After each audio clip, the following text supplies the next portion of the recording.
Hello, my name is Dr. George Mochocki, and welcome to the Supervision series you're taking here with me, either online, face-to-face, or in a hybrid, or in one of my workshops or seminars. This lesson one, we're going to just talk about supervisor. What is a first-line supervisor? Some abstract, if you look at this, some sources for new supervisors, 5 functions of a good supervisor, types of responsibilities, accountability, modern view of management skills, responsibilities of a supervisor, characteristics of a supervisor. All these are important for either a supervisor or a small business owner, becoming a supervisor, changing environment. Let's say just general on what a supervisor. So I'm going to have this in here. Hopefully you can see this. Let me see if I can make this just a little bit bigger for everybody. Okay. 200, so we should be okay now. Okay, first line supervisor, the first level of management in an organization. You're the individual where the rubber meets the road, for lack of better words. You make it happen.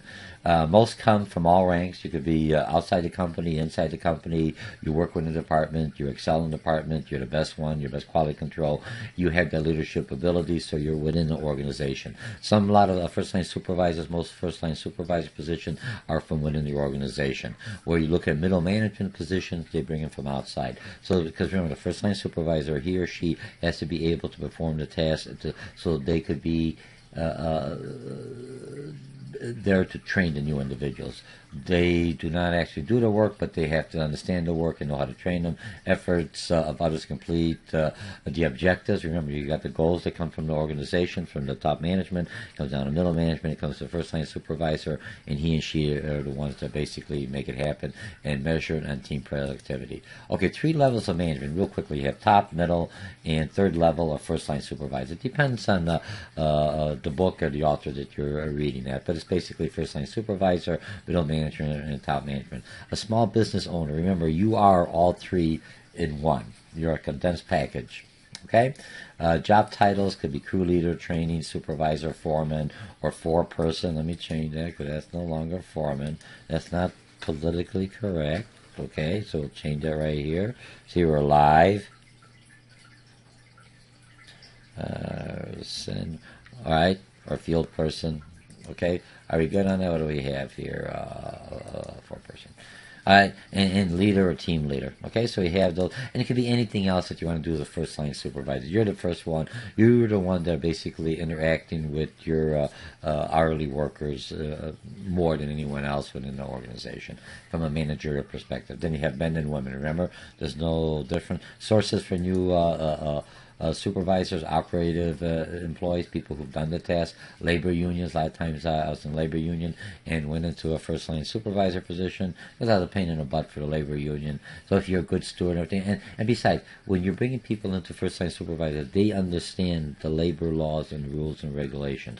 So who else better to bring them on the management stand? Not only understand the mentality and the culture, why they were developed, they know how to work with them and maybe make them better or expand them or try to eliminate them if it doesn't make sense for the overall corporate objectives of satisfying the customer. Not to get rid of union, not union bashing, please, is to make the customer, if you can't satisfy that customer because of strict rules, requirements, and can't keep the costs contained, you're not going to be sustainable. You're out of the business. Everyone loses. Okay? So we have that 5 functions. Now these 5 functions of a first line supervisor, planning. Now, if you want to become a first line supervisor, you should be a good planner. I'm looking for a person who plans his job, because now you're going to be planning for 10 individuals, their work, organizing. How do I distribute work? How do I organize different tasks in smaller or larger chunks? And how do I chunk it where it makes sense so you're effective and efficient? Staffing. Who's the right person to perform the task? And sometimes do I have cross training? Leading, directing, challenging employee behavior, meeting departmental objectives. Well, you're the leader. How are you going to lead them? And controlling. Controlling is not micromanaging. Make sure you met the objective. You give your team the goals and objectives. Here's your target. Here's when I wanted to finish. Here's how much work I want done. Here's the quality I want to work. And that's how you basically do controls. And then customer satisfaction. Type of supervisory skills. Technical skills, very important to the first line. Human relationship, you still need, because you got to deal with individual, but a smaller group. Conceptual skills, you have to know how your team fits in with other teams, but not to the level as a middle manager, but you still need that. And decision making. You have to be able to make decisions on the spot. You can't wait for you're doing the task. Here's the process, slow down. How do I keep the process going? Not only to create, to meet the service state, but to make sure you keep your employees meaningfully employed since you're paying for them. You want to send them home. Okay, type of responsibility. Giving managers timely and accurate information for planning.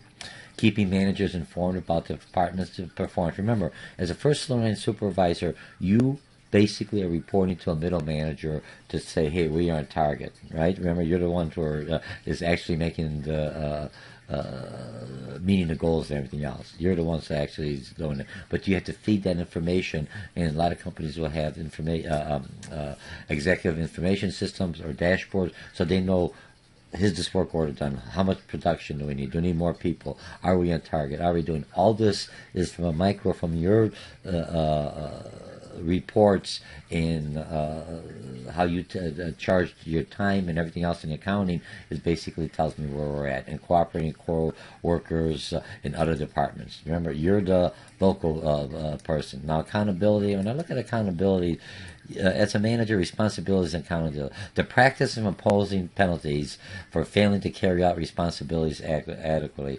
And basically, if an individual doesn't, his job assignment is to do this. It's his duty. This is what you're paying for.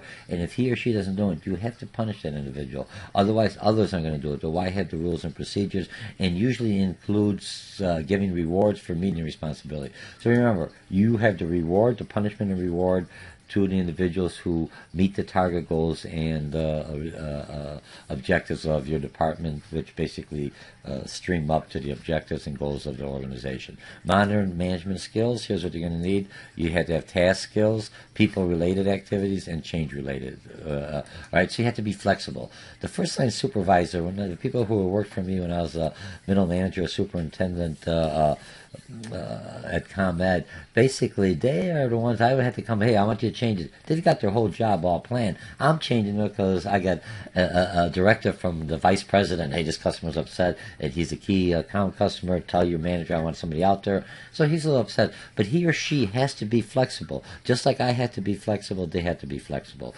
You have to try to always meet the customer's demand and always meet your manager's request when possible, okay? So let's see, responsibilities. These are all the responsibilities of a supervisor. Recognize the talents of each subordinate. You have to know what individual could do what task, and which individuals work together, and share your vision where the organization wants the team to go. Treat employees with dignity and respect. Conduct necessary meetings efficiently, and ensure that they accomplish their intended tasks. Keep your staff informed and up to date. You get a lot of emails, a lot of information. Don't send them just carte blanche and send them out. Filter out what they don't need, because employees can say, this comes from George, what does he or she say? If you start sending them all a bunch of junk or just stuff to send them stuff to keep them informed, and it doesn't have any relevance to their work or to them at all, they're going to quit reading anything you send them. So make sure you're using your time, and plus the employees, they're using time to read your memos and your requests, so make sure they're very effective. Be accessible for those on your supervision. Most first-line supervisors are very accessible.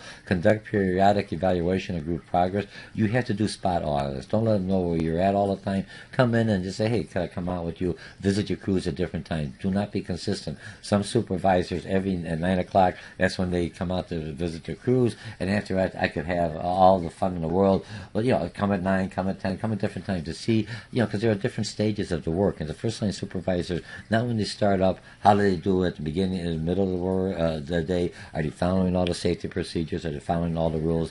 Praise your staff for their accomplishments. Always make sure you praise them.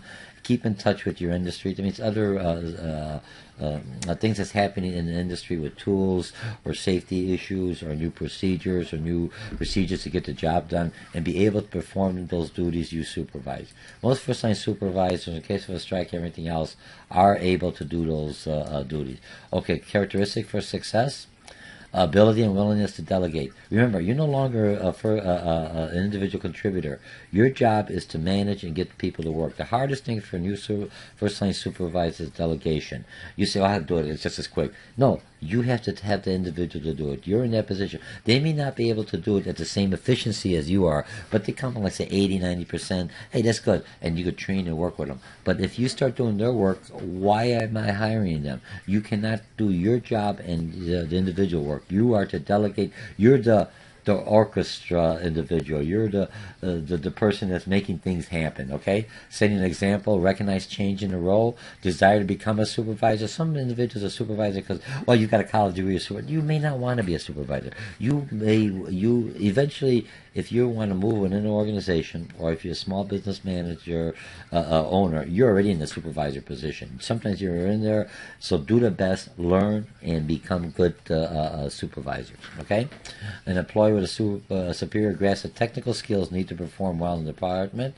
A person with the most seniority, not necessarily is the best supervisor. Just because he got seniority and he doesn't have a task, because I've been there 50 years and they haven't fired me yet, does not make me a good leader. You have to select that. This is what the trainer taught is seniority has some respect, but it may not necessarily make you the best leader. Same thing with a person who is a perfectionist. He or she will definitely not make a good leader because you can never satisfy them. The individual never satisfy them because their standards are so high. I want high standards, but you have to look, you're dealing with people, and you have people, different culture, different skill levels, at different time. They're all going to achieve there, but there are different parts of their growth. And a supervisor has to be able to understand he's just a brand new employee. He or she's not there yet. And how do I adjust that growth? Okay?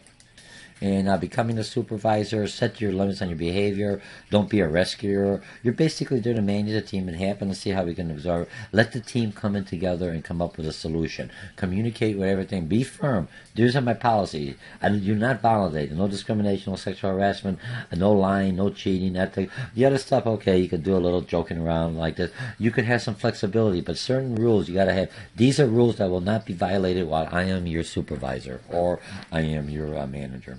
Okay? Then you have ladies of every, then changing environment, computer and information systems, changing work environment, change the demographic. Your customers are changing, your neighborhoods are changing, your employees are changing. Diversity.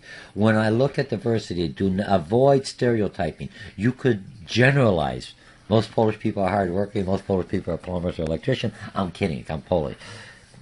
I use the example of stereotyping. If you look at stereotyping, it means everybody is exactly has the same skills. If I look at stereotyping, Polish people like Chavina is Duxville. I hate that. So, but generally, most Polish people do like that. So you could generalize. Most Chinese are very mathematical and engineers. That is a fallacy. It's 1 billion plus 5. I have a lot of Chinese. They think I know math. I can barely add. Remember, you're looking at the perception that you're seeing. So that's stereotyping. You want to do generalizing. Most people maybe they may be better because of the school system, because they force those who've got the college degree. They're in there, not bad. Anyone could get it. They have to meet a certain proficiency to go in because it's a communist country and you only select the best to go in, and that's why it's such a stress level. But whatever, you can't stereotype. You generalize. Misunderstanding. A lot of times, different races, different education. Yo means okay. No, in business you say yes sir, no sir. Right, so but you have to train them, but don't misunderstand it. A lot of times I had in trouble because I misunderstand from a different culture or different generation, and that misunderstanding blew up, and it wasn't, well, why were you all upset? And it was something simple. I said, I didn't mean that. I wasn't really upset with you. All right, so you got different gender, different races, different religion, different race, different sex, types of disability. And a lot of disabilities you will see is not the physical ones. You can see a person's in a wheelchair or he has a physical disability. You could see a lot of disabilities are the non-physical disabilities. He may have some emotional problems. He may be dyslexic, like I am, a little bit dyslexic. My son's dyslexic. Remember, so you don't see this, but I had to overcome them. You could give me some compensate, but I still had to meet the goal. You do not reduce the quality of your product. You adjust or give tools to the person with some disabilities to compensate them, so now they're equal. So if it's like a handicap, I don't want to use a handicap. wrong words, but you know what I'm talking about. So if I'm not, if I have trouble seeing, I have a screen that is larger. Okay, if I have trouble hearing, I have a hearing aid, or I have a tool that reads or transcribes. I'm blind, I can't see. I could type in and it'll give me the sound in the words. So I don't really have to do it, but it reads that. Do you see me? So I'm giving ability. When I'm looking at types of disability for diversity, a lot of people think I'm disabled or anything else. I don't have to have the same quality. The quality never suffers. I give the individual the tools to compensate that individual so he or she is at the same level playing as a person who may not have the disability. Okay? Very good. But diversity, age, color, nonverbal cues, all this you had to be aware as a first-line supervisor. All right, so what do we have there? So that takes care of our lesson 1. If I really look at our lesson 1, let me just bring this back down here so you can see it. We covered everything else in here. And again, so my name is Dr. George Mochocki, and I enjoy this is the first lesson of a series of 17 lessons we'll be taking in Principles of Supervision. And I'll see you whether in the forums or online or in the next video. Bye.